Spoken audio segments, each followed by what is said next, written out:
Kitundu kyaffe kya kusatu program Muntu w'abantu n'omugenyi waffe omwami Alex Mukulu. Kkiriza nkwanirize n'olunaku olwaleero nkwebaze gyonna gy'osobodde okukola. Twakomekereza tugamba nti omwenge mukudaaze bwe gutyo gwamugobesa okuva e Kasasa. Tetwategeera wa gye yadda era we njagala tutandikire ku Sunday eno n'olunaku olwaleero nesiimye okusisinkana. Tutandikire we twakoma Sunday ewedde. Wali otugamba nti brother yakuyita n'akujja mu bitooke n'akutwala ne weebaka ku makya n'akukwata ku mukono. Nagamba Alex otulabyeko nnyo. Weeraba.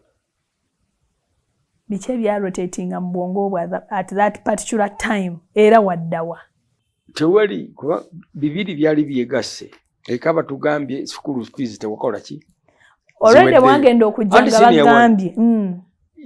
Bo baali bamaze okuga nti sente kati zikoze iki? Ziweddewo. Mutikkirirwawo. Aha. Kati na kino ne kyegattako. Nennoonya essomero eddala. Essomero olinoonya lwani agenda okuweerera? Simanyi. Naye bwe ndifuna nalifuna eyo Gayaza. Kulwe Gayaza. Baliitanga St. Anthony. Awulooza abaana banzikiriza okuyingira. Bangamba olina fees. Kunze nti ye. Mmeka. Oba nabagamba sente mmeka ze nalina. Nabaga toyingira ssomero lyange. Ne bantwaliyo mu kayumba gye baali basula. Naga nti sente toziwaayo fees. Byonna bano tubikola tojja kusoma. Sebo nga tusoma. Tetusasudde fees. Oli mu senior wanu. Senior wanu olwo noonyeza essomero eddala. Nnyingidde senior wanu era. Anti kati olwo muli mu third, second term. First. Kasasa bagobera mu first term. Bade manyi nti mwali mutambuddeko at least third term. First term. Abaana bakusomeramu muyingidde omuzigo. Nka mutusula emmere bwejja basooka kujjako erese emmere y'essomero basooka kujjako ga ne baliita wano. Essomero teryalina alifuga. Lyalina ne headmaster akyaliwo namulamu kati. St.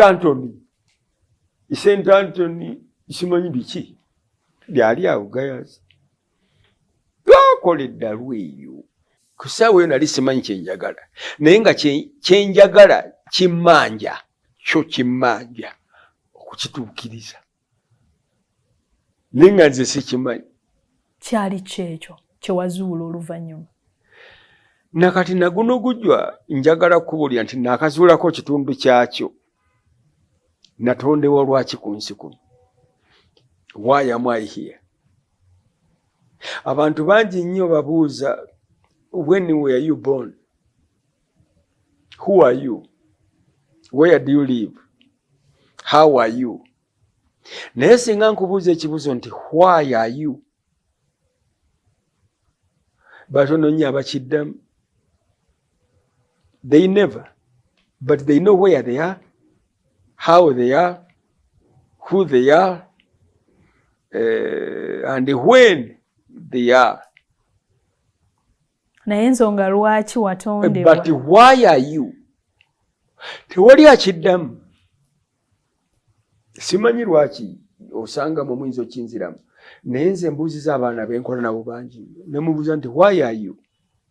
Aye nabo tobanenya era obutakuddamu kubanga abamu beesanga bwesanzi nga bazaali. So Ogambye wakeezuulako half of it. Why you?